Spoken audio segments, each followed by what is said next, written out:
جب حضرت ابراہیم علیہ السلام نے حضرت حاجرہ اور چھوٹے بچے حضرت اسماعیل علیہ السلام کو مکے کی سنسان وادی میں اللہ کے حکم سے چھوڑا تو وہاں نہ پانی تھا، نہ کوئی پودا، نہ کوئی آدمی۔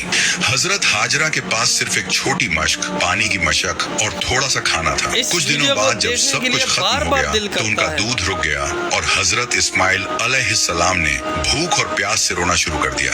حضرت حاجرہ یہ منظر برداشت نہ کر سکی، وہ پہاڑی صفا پر چڑھی، آس پاس دیکھا، کوئی دکھائی نہیں دیا، پھر مروا کی طرف دوڑی لیکن وہاں بھی کچھ نہ ملا۔ اس طرح وہ صفا اور مروا کے درمیان 7 مرتبہ دوڑی، صرف اس امید میں کہ کہیں سے مدد مل جائے، کوئی پانی مل جائے، کوئی انسان دکھ جائے۔ جب وہ مروا پر پہنچی اور پیچھے دیکھا تو انہوں نے دیکھا کہ حضرت اسماعیل علیہ السلام اپنے پیر سے زمین کو مار رہے ہیں اور جہاں انہوں نے پیر مارا وہیں سے پانی کا چشمہ پھوٹ نکلا۔